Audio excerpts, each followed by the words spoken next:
Hola, soy yo otra vez. Sí, he vuelto. Y voy a leer otro relato para la sección del Rincón del Vago.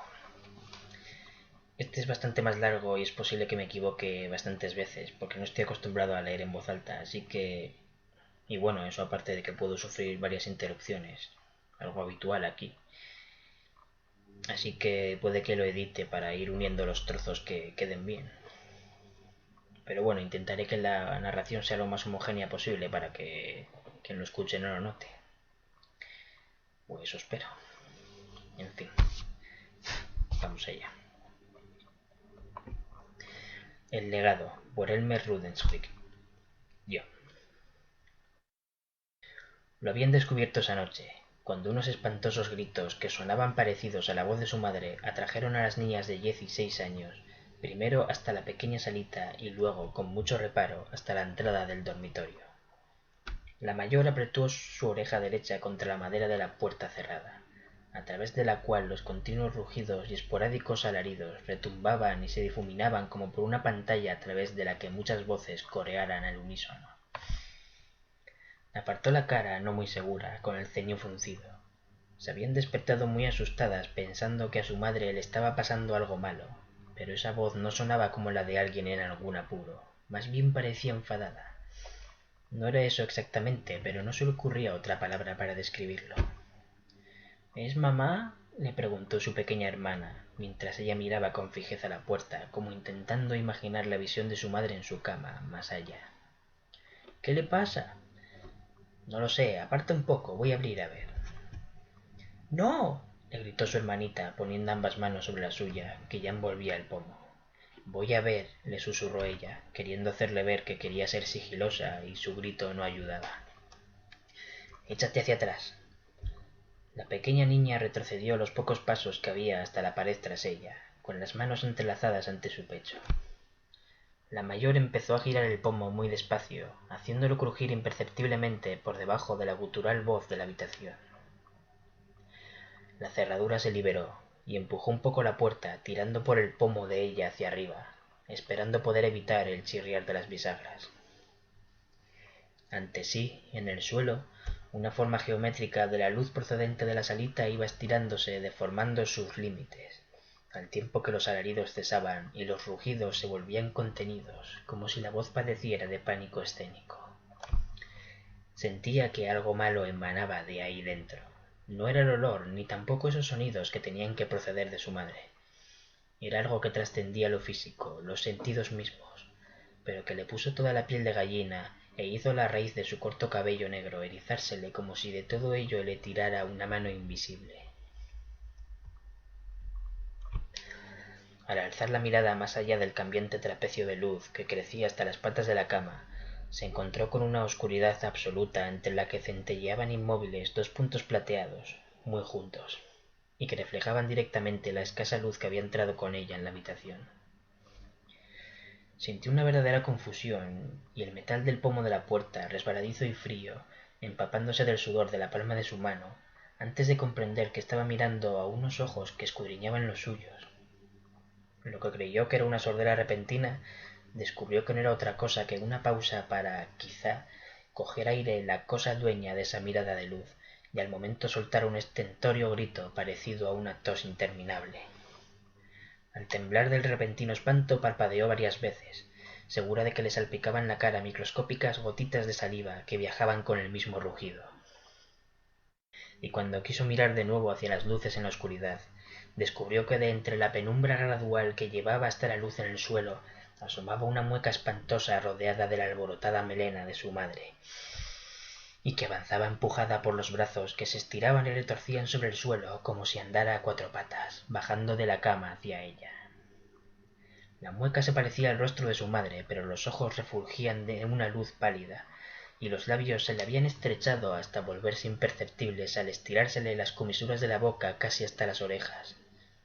Llevaba abiertas las mandíbulas, lo bastante como para hacerla sentir en peligro ante lo que era un inminente y seguro mordisco, y entre los dientes, blancos y normales, aunque de repente demasiado numerosos, se debatía una larga y retorcida lengua morada y afilada, con violento frenesí. Todo ello lo vio como a cámara lenta, mientras la garganta de la cosa emitía un silbante bufido que subía de intensidad durante su carga a boca abierta. Ya había bajado de la cama y se descubría bajo la luz sin dejar por ello de avanzar, con esa avidez que delataba el denso rastro de saliva que iba derramándosele de la barbilla. —¡Nara! —la llamó a voz en grito su pequeña hermanita, a sus espaldas, que apenas podía hacer más que imaginar qué estaría viendo su hermana para quedarse allí, petrificada, agarrada a la puerta. El grito de su hermana la sacó del estupor del horror y retrocedió de un salto tirando de la puerta, justo cuando el rostro de enorme boca transmutaba su silbido en un agudo y burbujeante rugido.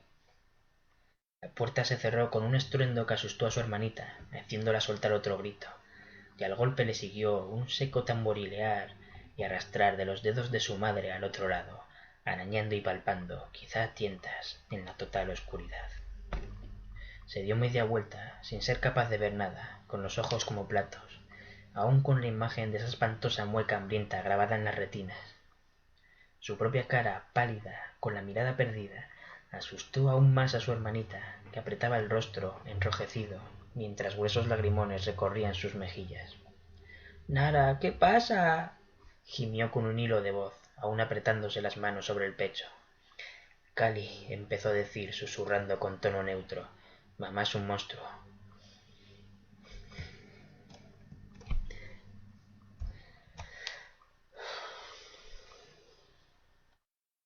A la noche siguiente, su madre se encontraba viendo la televisión, cabeceando, medio dormida.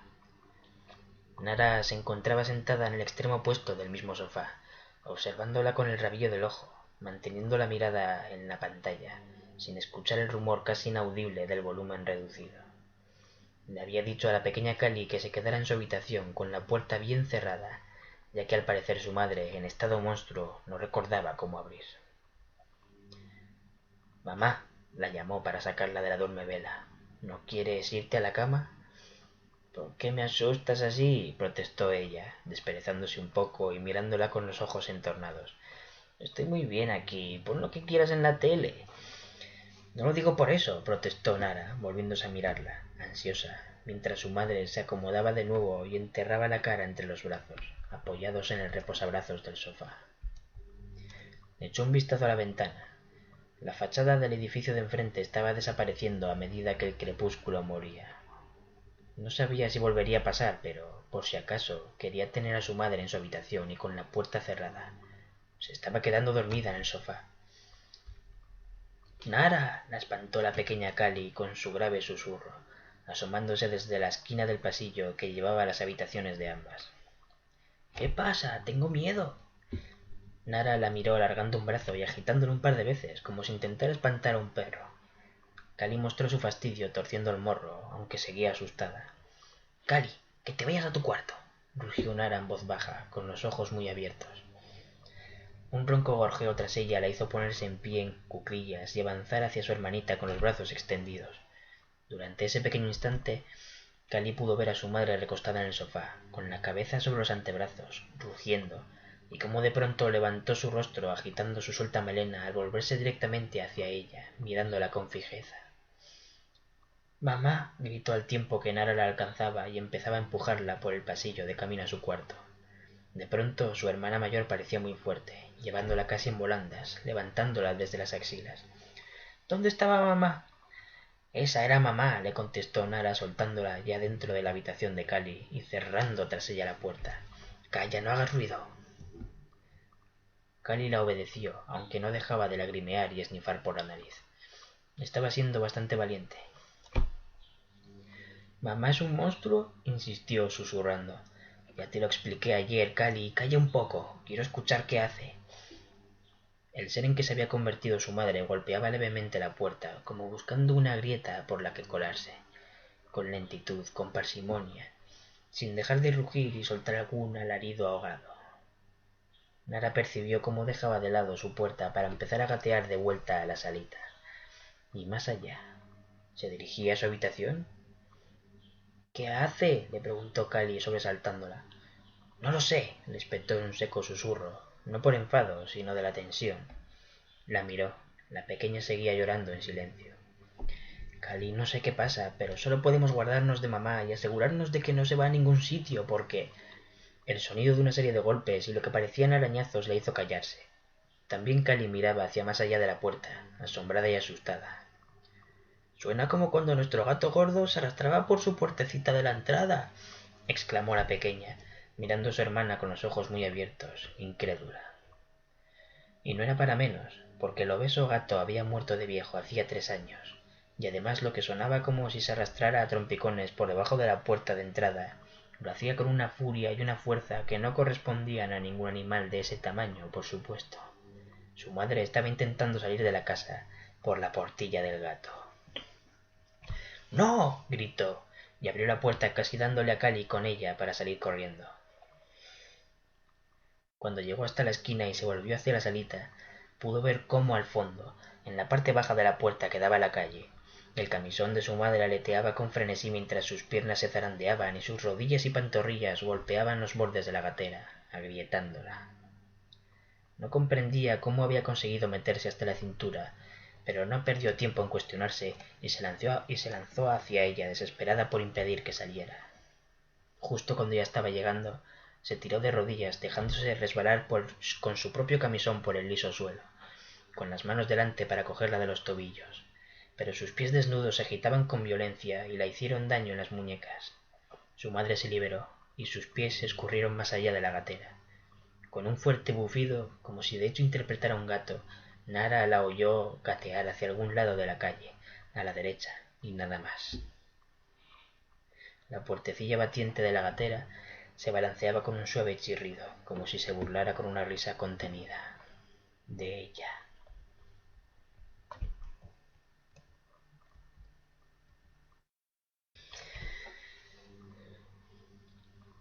Nara y Cali pasaron la noche juntas, en el sofá de la casa, con la tele encendida pero sin ver nada en concreto. Cali no entendía lo que pasaba, y de hecho hasta parecía sentirse lo bastante aliviada y segura de saber que no había en ese momento ningún monstruo en casa, como para haberse quedado dormida con la cabecita sobre el muslo izquierdo de su hermana. Nara no era capaz de dormirse. Estaba muerta de miedo, pensando en lo que podría estar haciendo su madre convertida en monstruo muerto de hambre. No sabía hasta qué punto era peligrosa, pero sí sabía, porque así la había sentido la noche anterior, cuando la miró a la cara mientras avanzaba hacia ella sin reconocerla como nada más que un trozo de carne, que su madre estaría buscando algo vivo que comerse. Había salido a cazar. Estaba cambiando entre los 4 canales que recibía su televisor, entre programas de venta telefónica, series trasnochadas, documentales y una peli vieja de terror. No era capaz de escuchar ni ver nada de lo que emitían. Solo pulsaba los botones del mando a distancia, pasando de un canal a otro cada poco, como un acto mecánico con el que ser capaz de asirse a una realidad que se le escapaba entre los dedos, como lo habían hecho los pies de su madre monstruo. Habían pasado 4 horas y 16 minutos desde que su madre se había escabullido. Nara miraba a cada poco el reloj de la pared, pareciéndole como un látigo en los ojos el sacudirse del segundero cada vez que lo hacía. Estaba en un estado de irrealidad, segura de que el tiempo que estaba pasando ahí sentada, en su casa, era caduco, y sintiéndose como si nunca le hubiera pertenecido esa tranquilidad que había venido dando por supuesta. Sabía que, de un momento a otro, quizá el segundo siguiente, todo daría al fin un vuelco y se acabaría la vida que ella conocía. Con un sobresalto que la sacudió entera, despertando incluso a Cali, Nara escuchó voces que llegaban desde cierta distancia por la calle. Eran muchas personas alborotadas, asustadas y enfadadas al mismo tiempo, y los rugidos del monstruo de su madre casi ahogaban el gentío. Rugía con furia y quizá dolor, con una desesperación que Nara no habría sido capaz de imaginar. «¿Qué pasa, Nara?», le preguntó Cali, frotándose la cara e incorporándose en el sofá. Nara se puso enseguida en pie, sin escuchar a Cali, y se volvió a la derecha, mirando la puerta que daba a la calle, mirando hacia la gatera. Las voces y el rugido se aproximaban. Su madre volvía a casa, y la perseguían. De pronto la portezuela de la gatera se sacudió con tal fuerza hacia el interior que amenazó con saltar de su fijación superior. El brazo derecho de su madre se sacudía con furia, buscando asirse a cualquier cosa, apoyándose enseguida contra la superficie de la puerta y empujando hacia adentro su horrible cara de boca estilajada, con los cabellos apretándose contra su hombro, que parecía en ese mismo momento dislocado, o como mínimo extraordinariamente contorsionado. Le sangraba con profusión la frente, y le faltaba un ojo, como si se lo hubieran apuñalado o apedreado algunos de los vecinos, que ya gritaban con claridad toda clase de improperios hacia la criatura. Nara sintió un doloroso pinchazo de amor verdadero y de compasión desesperada hacia su madre, que se debatía y apretaba de una manera sobrenatural por la pequeña gatera. Ella se acercaba a ella para ayudarla a entrar en la casa y protegerla de sus perseguidores. Pero se detuvo en seco. Su madre, en estado monstruo, había terminado de forcejear en la puerta y se arrastraba hacia adelante, haciendo pasar al fin por la gatera sus piernas. Y con su único ojo sano la miraba. Abrió la boca, bufándole más de una forma seductora que amenazante, como una serpiente, mostrándole la punta ensangrentada de su antinatural lengua alargada y morada. Toda su barbilla y finos labios estaban manchados de oscura sangre que no parecía suya. Nara retrocedió de inmediato, con la luz del ojo de su madre mirándola con fijeza, mientras se impulsaba sobre las manos y pataleaba con frenesí, haciendo resbalar los pies. Esa falta de tracción permitió a Nara tomar ventaja y llegar hasta Cali, que se había puesto en pie, mirándolo pasar todo con estupor y lágrimas por la cara. La levantó por debajo de los hombros para llevársela, mientras escuchaba que la muchedumbre rugía en la puerta de entrada y la golpeaba con rabia, con ansias de venganza. Querían entrar para matar al monstruo de su madre. Gritaban desgañitados que querían su cabeza, que había que matar al monstruo, que lo quemaran, pedían cada vez más. Nara volvió al cuarto de Cali, tiró a la pequeña sobre la cama y cerró de nuevo la puerta. Su madre, esta vez, comenzó a golpearla con fuerza. Nara, aterrorizada, agarraba la manija y tiraba de ella hacia arriba, para asegurarse de que no se abriera por las vibraciones o de pura casualidad ante los manotazos rabiosos del monstruo al otro lado. —¡Déjala entrar! ¡La persiguen! —le gritaba a Cali. Nara miraba a Cali, apretada de rodillas contra la pared, sobre su colchón. La miraba con los ojos muy abiertos y llenos de lágrimas que le hacían verla como a través de un cristal derretido. No la escuchaba, solo podía pensar en sujetar la puerta. Se oyó el sonido de cristales rotos, como si la ventana de la salita se hubiera hecho añicos. Nara creyó que los vecinos entraban por ahí y deseaba que así fuera. Quería que la salvaran de su madre caníbal, pero no se escuchaba a nadie caminando por la casa, y los gritos de la muchedumbre se habían vuelto más contenidos y esporádicos. Y comprendió lo que pasaba. El olor, la luz por debajo de la puerta.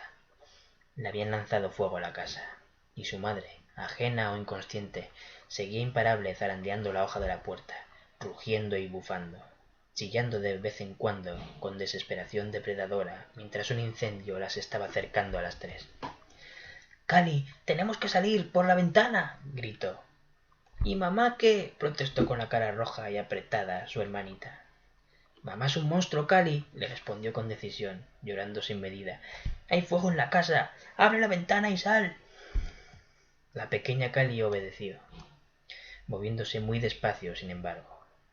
Le costaba ver con la expresión de auténtica pena y miedo que le achinaba los ojos y las lágrimas que se le acumulaban en ellos antes de precipitarse como grandes goteras. Empezó a forcejear con la manija de la ventana, que le quedaba un poco alta y apenas llegaba de puntillas. Nara quería ayudarla a abrirla, pero los golpes de su madre impactaban de manera aleatoria sobre el picaporte de la puerta y lograría hacer saltar la cerradura si ella la soltaba. —Cali, salta y agarra el pomo —la animó. Cali obedeció, y al segundo saltito logró asir la manija y hacerla ceder con su propio peso. Tiró con cuidado de la hoja de la ventana hacia sí. —¡Sal, Cali! ¡Salta! —Nara, no llego. Pon las manos en el marco y salta como si te fueras a apoyar sobre ellas. —No puedo. Nara no se atrevía a soltar la puerta hasta que su hermana se hubiera ido, pero al ver que Cali no era capaz de salir, soltó el pomo y corrió hacia ella, cogiéndola con ambas manos por el trasero e izándola así por encima de la ventana. Cali quedó de rodillas un momento sobre el marco, mientras se reorientaba para ir a dejar caer los pies por el lado de fuera. Y, más allá de Nara, que le ayudaba a darse la vuelta, vio que la puerta se abría. Primero se movió el picaporte, soltándose la simple cerradura, y luego la puerta se abrió con violencia, y una figura oscura, una sombra recortada contra la brillante luz de las llamas de más atrás, se arrastró hacia Nara por allí abajo. «¡Mamá!», quiso llamar Cali a su madre, y a la vez avisar a su hermana mayor. Nara no se había vuelto, pero sabía lo que pasaba. Empujó y al tiempo sujetó a la pequeña Cali para dejarla llegar al suelo de la calle con delicadeza, aunque haciéndola golpearse ligeramente los codos con la repisa. Cali, aturdida por el dolor, hizo pie pero trastabilló al querer retroceder, cayendo sentada al suelo. Nara gritó, y la vio poner una cara de dolor que nunca le había visto. Apretaba los dientes y gruñía, pareciendo más enfadada que otra cosa, y a duras penas comprendió que intentaba soltarse de su madre, liberarse de lo que fuera que le estaba haciendo. Seguía oyéndola rugir con voz ahogada y hacer además un sonido como de sorber, mientras Nara se agitaba. «¡Nara! Vete, Cali, no te acerques», la alertó, casi incapaz de hablar. Nara sentía el mordisco fuerte y profundo de los dientes de su madre en el gemelo izquierdo. Intentaba que la soltara, pero su mandíbula no cedía, y además la tenía agarrada del tobillo derecho. No creía que se pudiera soltar. Sentía que si tiraba se le llevaría la mitad de la pantorrilla en carne. Notaba cómo su madre chupaba la sangre de la herida con verdadera ansia y placer. Iba a morir con ella. «Nara, toma». Abrió los ojos, pese a que la mirada le estallaba en luces blancas del extremo dolor. Su hermanita acercaba hacia ella, entre sus pequeñas manos temblorosas, una puntiaguda piedra del camino. «Para mamá», le dijo con algo de tristeza en la voz. Nara no se lo pensó dos veces, cogió la piedra con su mano izquierda y la dirigió con fuerza contra la coronilla del monstruo de su madre. Gritó de dolor y rabia al notar cómo los dientes de su madre le desgarraban el gemelo con el golpe, pero insistió, desesperada por vivir, mientras el fuego lamía ya las paredes del pasillo que llevaba a esa habitación. Golpeó una vez tras otra, con el gemelo ardiendo de dolor y su madre soltando bufidos cada vez más ahogados al recibir pedradas en la cabeza. Escupía la sangre en lugar de seguir aspirándola, y eso la animó a seguir apedreándola hasta que sintió que ya aflojaba su mordisco, y aún así golpeó 2 veces más, y al sentirse libre, sin mirar ni por un segundo al monstruo de su madre, se dejó caer sobre el borde de la ventana para arrastrarse hacia afuera. Pese a no tener fuerza para ello, Cali intentó recogerla con los brazos abiertos para evitarle aterrizar de cabeza en el suelo, y ambas cayeron, una al lado de la otra. Nara no esperó un segundo y empezó a arrastrarse sobre un brazo y su pierna sana, mientras con el otro hacía incorporarse a la pequeña y la hacía seguirla. «Nara, ¿tienes sangre?» «Tengo sangre, sí. Vámonos de aquí». «La casa», protestó Cali mirando atrás. De su habitación, una brillante luz naranja relampagueaba mientras se alejaban. «Ya no hay casa, Cali», repuso Nara sin volverse.